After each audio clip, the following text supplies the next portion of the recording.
Magandang gabi sa inyong lahat. Ako nga pala si Amadeus. Hinihiling ko na mag-imbita kayo na makakasama habang nakikinig. Dahil hindi ninyo kakayanin mag-isa ang istoryang ibabahagi ko ngayong gabi. Hindi ko na patatagalin to. Magsisimula na ako.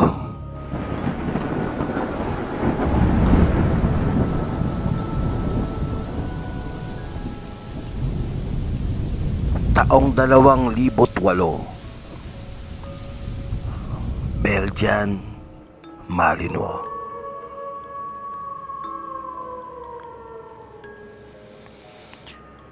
Kwento ito ng mga kaibigan ng sender. Itago na lang natin siya sa pangalang Miss M. Ang bida sa istoryang ito daw ay kasama sa isang organisasyon ng mga Belgian Malinois at mga taong nahihilig sa pag-akyat sa mga bundok.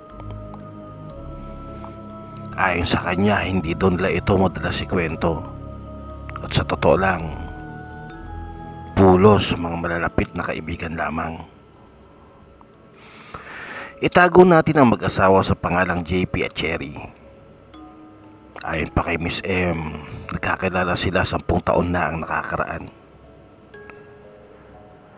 Mas bata sila kay sender pero dahil nga sa mga alaga nila at sa mountaineering club na kinabibilangan nila ay nagkapalagayang loob ang mga ito.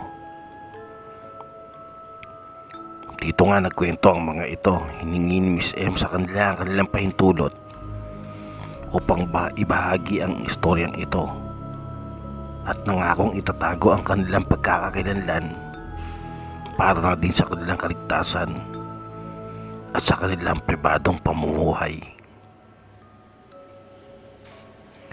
Ayon dito kay Miss M, itong si JP ay laking Canada pero naiwan siya ng ilang panahon sa lola niya noon at nasa hustong gulang na saka ito sumunod sa kanyang mga magulang papuntang Canada.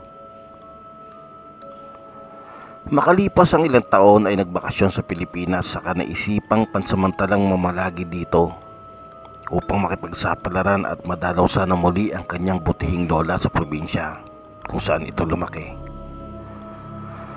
Dito na din sila nagkakilala ni Cherry sa Maynila. Nagkamabutihan sila ng ilang taon saka sila nagpakasal. Si Cherry naman ay lumaki sa isang syudad sa Batangas at kasalukuyang nagtatrabaho dito sa Makati. Ayon pa kay Miss M, sa loob ng 2 taon matapos ikasal ang dalawa ay hindi nagbuntis itong si Cherry. Kaya halos mga anak na ang turing nila sa kanilang 2 alagang aso na sina Burke at Misha, mga Belgian Malinois. Ang mga ito daw ay natutulog pa sa kanilang kamang mag-asawa gabi-gabi. Hanggang sa dumating ang araw na kanilang inaasam-asam, itong si Cherry ay nabuntis noong 2008. Sobrang tuwa na mag-asawa dahil sa wakas dumating na ang kanilang pinakahihintay. Hindi lang yun isa, kundi kambal pa. Mahigpit daw nila itong nilihim sa lahat sa kadahilan ng nais nilang maging sorpresa ito. Hanggang sana sa umabot ito hanggang sa 3 semestre.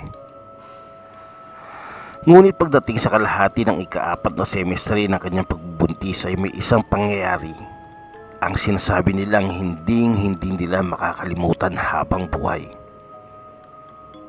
At ang pangyayaring ito ang naging daan upang magbago ang kanilang pananaw o paniniwala sa buhay.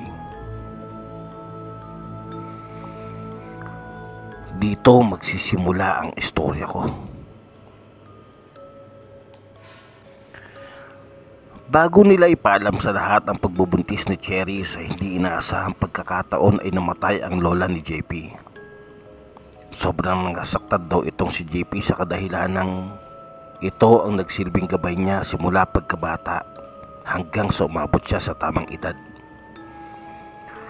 Sa madaling salita, itong sinasabing lola ni JP ang nagpalaki sa kanya. Sobrang mahal na mahal daw nitong si JP ang lola niya, kaya't agarang nagplano itong umuwi sa kanilang probinsya. Umuwi din ang mga magulang ni JP mula sa Canada sa dumiretso ito sa kanilang probinsya.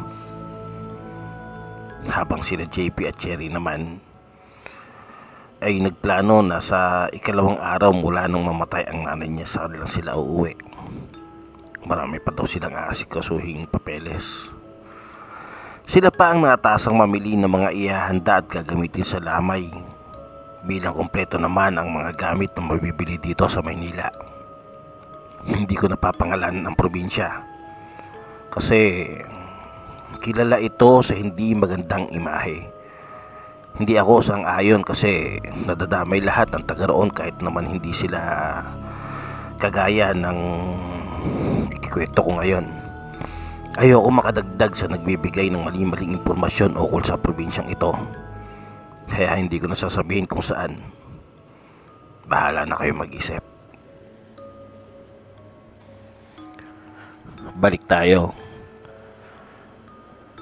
Palibhasa probinsyana itong si Cherry, kaya medyo nagdududa siya dahil hindi lingid sa kanya ang reputasyon ng probinsya na pupuntahan nila. Habang ito namang si JP bilang lumaki din sa probinsyang iyon ay sabihin na nating hindi nagpapaniwala sa mga ganyang klaseng kababalaghan. So ang ginawa ni Cherry para naman hindi daw ma-offend itong si JP, patago ang pagdadala niya ng 2 kilong asin. Isiniksik niya ito sa kanilang mga bagahe.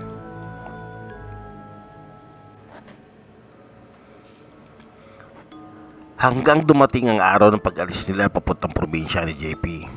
Dala ang kanilang sasakyan kasama ang mga Belgian Malinois na sina Rook at Misha. Nagpilit na dumaan muna sa kanilang bahay nila sa probinsya itong si Cherry upang makapagpaalam na din sa kanyang ama. Sabi niya naman kasi sayang dahil anya pa doon lang din naman ang daan sa lugar nila papuntang Pantalan. Tapos mula doon sa Pantalan doon na sila sasakay ng barko pa uwi sa probinsya. Pagdating nila sa bahay nila Cherry ay masayang sinalubong ito ni Mang George. Ito yung ama ni Cherry. Tinanggap ang mga pasulubong nila at sinabihan pa si Cherry na tila tumataba daw ito. Hindi pa nito alam na buntis ang anak. Nagkaroon ng pagkakataon na magkasarilinan ang mag-ama at sinabihan siya ni Mang George na mag-ingat at ipagbabalot daw siya nito ng asin. Tinanggihan niya naman iyon dahil meron nga siyang dala. Makalipas ang ilang oras ng pag-uusap ay agad na nagpaalam na ang mag-asawa. At bago sumakay sa pick-up ay masayang sinabi nila kay Mang George na buntis siya. Dito lumaki ang mata ng ama. Sa kanito sinabi mag-antay sila saglit at patakbo itong pumasok sa bahay. Paglabas nito ay nakabihis na rin ito. May dala itong backpack at dala na din si Hawk. Ito yung alagang aso na may lahing Belgian Malinois din, na kapatid naman ng 2 aso na meron sila Cherry. Siyempre medyo nagulat yung dalawa kasi hindi nga naman nila inaasahan na sasama yung tatay nila Nga pala itong si Mang George nasa 40 anyos pa lamang. Kaya naman ito ay talagang matikas at malakas ang kung titignan mo ito. Isa pa, mahilig din ito sa Belgian Malinois. 40 anyos, halos yung edad ko na yan Okay, balik tayo. Pasensya na, medyo sumisingit ako dun sa story. So yun nga, maayos ang biyahe ng Roro na nasakyan nila. Nagkakatuwaan maging ang mga aso.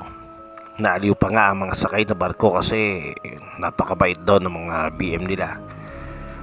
Pinayagan ng mga opisyal na makaakyat sa first level ng barko yung mga aso. At ilang saglit pa, nakarating din sila sa probinsya. Saka bumiyahe ng mahigit 2 oras bago makarating sa bahay ng lola ni JP. Halos pa na nakasiyo ng bundok. Mga bandang hapon nang marating nila ang ancestral house kung saan nakaburol ang lola nila. Napansin nila na agad na halos sabay-sabay na nagtinginan sa kanila ang mga tao. Akala mo nakakita ng multo ang mga ito. Inisip nila dahil mga taga Manila sila kaya ganun ang turing nito sa kanila. Makikinis, mapuputi at nakasakay pa sa mag-aarang pick-up.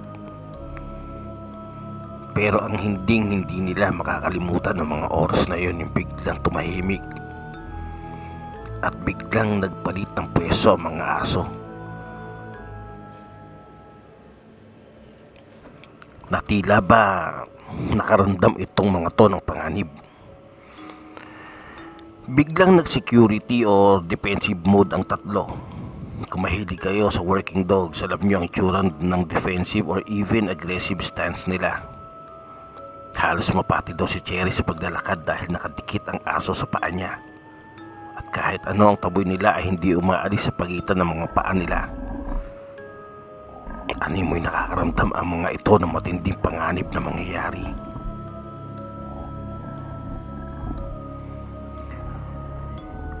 Hindi pa iyon ang huling lamay, kaya hindi nila inaasahan na marami ang dadating. Akala nila makakapagpahinga sila na maayos. Pero yun nga, ilang saglit lang at napakarami na nang dumating. Tansya nila ay mahigit kumulang 100 katao na ito. Nagkukumahog na rin ang mga nag-aasikaso na magtimplan ng kape at magserbisyo sa mga nakikiramay. Medyo malaki ang bahay nila at may foyer ito. Ano nga ulit yung yung Tagalog ng foyer? Bulwagan ata yun. So okay, balik tayo. Doon nakahimlay daw yung matanda. May pinto na nakihiwalay sa bulwagan at sa sala ng bahay. Makailang beses na pumasok sa bahay ang mami ni JP dahil napapagod sa pag-iistima ng mga bisita. Hindi naman nila iyon lahat kilala. Nasabi pa niya na hindi niya alam na ganun daw pala kapopular ang lola ni JP. Pero sumabat ang isang matagal na nilang kasambahay na noon lang din niya nakita ang karamihan sa mga nagdatingan. Nagtataka pa ang mga ito dahil hindi man lang daw ito tumikim ng kape at mga pagkaing nakahain sa lamesa. At dahil sa narinig ay naalerto ang mga magulang ni JP. Kasi hindi naman kaila nakilala talaga ang lugar nila pagdating sa usaping aswang. Bandang alas 10 na rin ng gabi nung sila JP, Cherry at Mang George ay kasalukuyan nagkikwentuhan kasama ang daddy ni JP sa sala.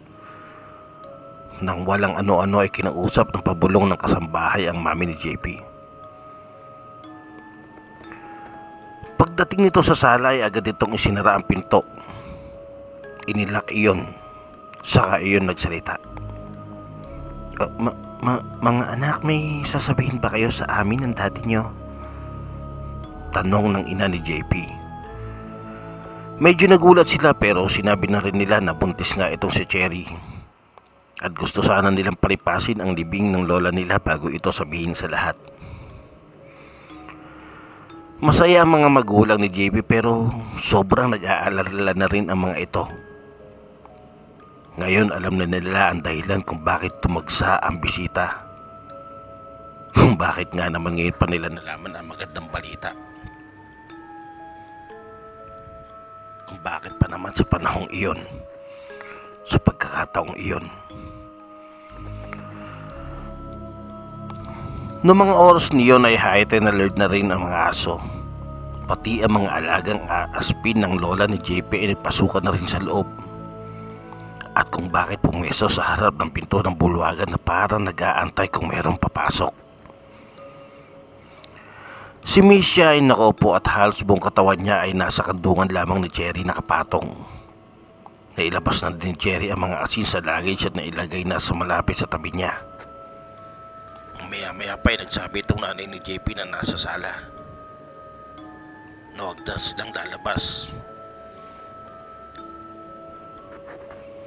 Akmang lalabas ulit sa bulwagan ang mga magulang ni JP pero pagbubukas ng mga ito ng pinto ay ganun na lamang ang kanilang pagkakagulat.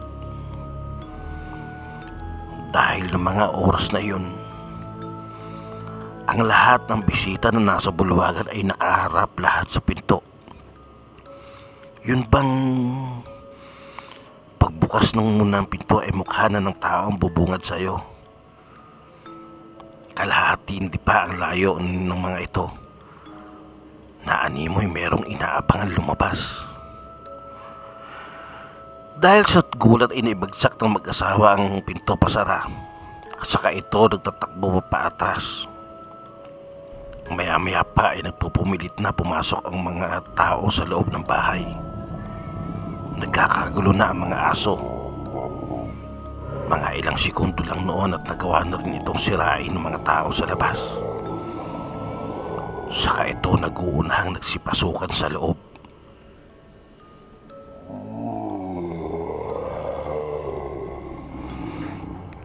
Nang walang ano-ano ay merong isang matandang aswang ang wapit sa kanila.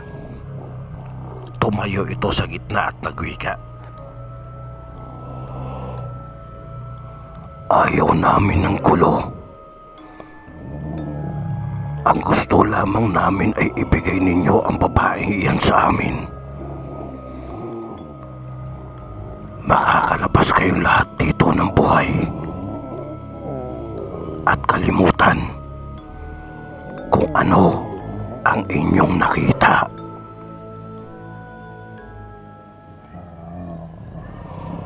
Ibang-iba na ang itsura ng mga ito. Hindi naman sila mukhang aswang o pangit gaya ng mga napapanood natin sa telebisyon.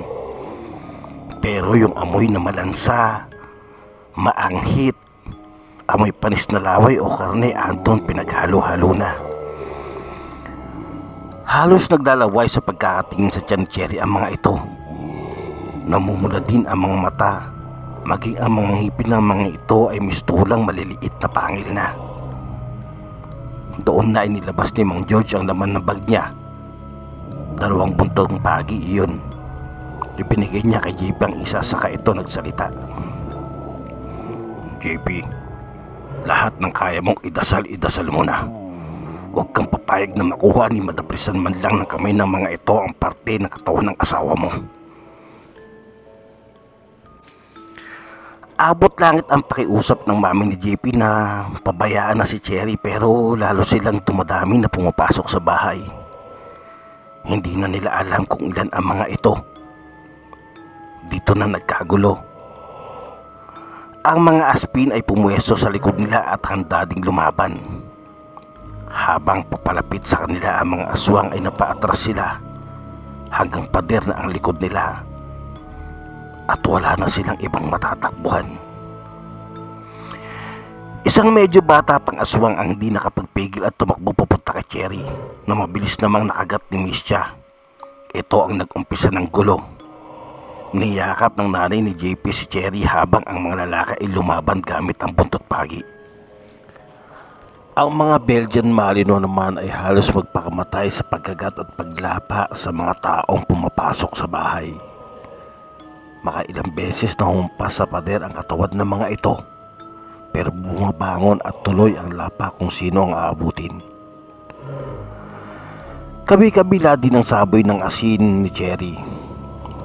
Ayon pa sa kanya, napakahabang 10 minuto iyon ng buhay nila. At tila ba, ayun na ang kamatayan nila. Nang walang ano-ano ay merong umalingaw na putok ng baril. Ang ilang mga aswang na nandoon pa rin sa paligid ay tumakbo. Dumating pala ang mga kababata ng magulang ni JP. Ang ilan sa mga ito ay pulis. Maya-maya nagsalita ito. Pare, anong nangyari dito? May nasaktan ba? Makikiramay sana kami pero malayo pa lang ay narinig na namin ang komosyon dito sa loob. Kaya binalasan namin at tinabutan ka namin itong gulo. Kamusta ang mga bata? Sumagot lang ang mga magulang nila na naayos na. Saka nagpasalamat ang mga ito dahil sa biglaang pagdating nila. Natapos ang gulo, sira ang mga gamit, basag ang mga florera at nagkalat ang mga dugo sa sahig. Marami ay dugo nila JP, sa tatay niya at kay Mang George.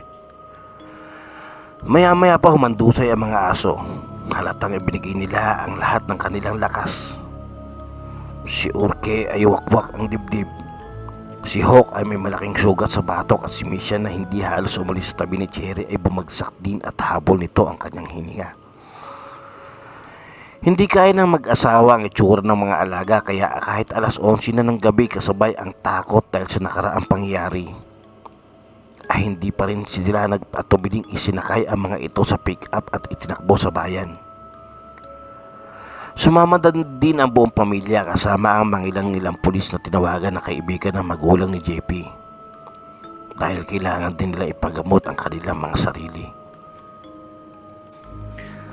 Naghihingalo na ang 3 aso nang dumating sa ospital. Tinanggap naman sila kahit mga aso at agad nagpatawag ng vet. Maraming veterinaryo sa lugar na ito dahil agri area. 3 veterinaryo agad ang dumating na nakapangtulog na. Naisalba ang buhay ng mga aso. May durog ang panga, may bali-bali ang tadyang, kulang-kulang na ang mga ngipin at pangil. Si Urke ay kailangang salinan ng dugo. Nung kinuha na sila ng statement at ikwento na nila ang mga nangyayari, sabi ng mga doktor, "Naniniwala kami sa lahat ng sinabi nyo pero hindi namin pwedeng ilagay sa medical records ang lahat ng tinuruan ninyo. Ang problema natin sino maniniwala. Hindi binabayaran ng insurance ang mga kagat ng aswang." Kinabukasan ay madaling ipinakrimit ang lola at mismo nung araw na iyon ay lumuwas na sila ng Maynila. Ayon din sa mga pulis sa lugar ay nagsabing kilala nila kung sino-sino ang mga nakasagupan ng pamilya dahil sa mga sugat ng mga ito noong nagronda sila sa lugar ilang araw matapos ang pangyayari. Wala naman silang magawa dahil hindi naman pa pwedeng arestuin ang mga ito, ano nga naman ang ikakaso nila.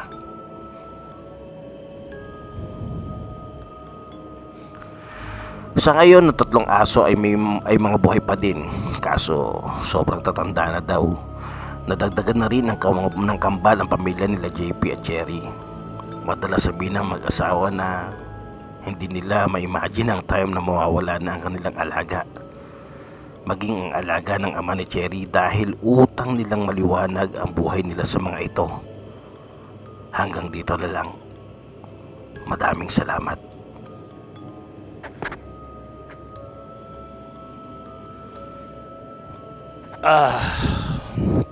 Intense, no? Marahil ay nagtataka kayo kung bakit nakapasok ang mga ito. Ang mga ito kahit hindi iniimbitahan. FYI lang ha. Para sa mga pilosopo gaya ng mga nag-comment sa istoryang ito sa isang page, may singit ko lang. Nasa loob na mga ito. Parte lang ng bahay ang pintuan kaya hindi mo na sila kailangan imbitahan dahil yun nga, nasa loob na nga sila. Madami kasing bidabidang nagbabasa ng istoryang ito. Hindi ko na sinagot dahil parang hindi naman yun kailangan. Ang masasabi ko lang talaga, sobrang intense nung istorya. Paano lang kung wala si Mang George? Paano lang kung wala si Mang George doon, di ba? Kaya paano na lang kung hindi din dumating yung mga pulis? Malamang sa malamang baka napatay na ang mga ito ng aswang. Hindi lang si Cherry kundi ang lahat ng taong involved sa istoryang ito. Masasabi kong napakagaling talaga ng Diyos. Hindi niya hahayaang mapahamak ang isa sa mga anak niya sa kamay ng mga kampon ng dilim. Gagawa ito ng paraan kung kailan hindi mo inaasahan. Kung ako siguro nasa sitwasyon ng mag-asawa, baka hindi ko din alam kung ano ang gagawin ko. Madaling magsalita pero mahirap pag ikaw mismo ang nasa sitwasyon. Patunay lang ito na magbasa hanggang ngayon. Ang mga aswang na sinasabing gawa-gawa lamang na malilikot nating imahinasyon ay talagang nabubuhay at kasalukuyan naghahasik sa lugar kung saan malayo sa syudad. Naghihintay lamang ang mga ito ng mabibiktima. Pero ang pinamalakas na sandata na magagawa natin para hindi tayo mabiktima ay ang manalangin sa Diyos Ama na ilayo tayo sa lahat ng klase ng kapahamakan na maaaring mangyari sa atin anumang oras. Magtiwala ka, ikaw ay gagabayan. Bukod dyan, mas importante din paminsan-minsan tayo maniwala na hindi lang tayo mga normal ang nakatira sa mundong ginagalawan natin ngayon. Mas magandang maniwala ka para hindi ka mapahamak. Mas magandang maniwala ka para maiwasan mo ang klase ng kamatayan ng hindi mo pa pangaraping maranasan. Magandang gabi.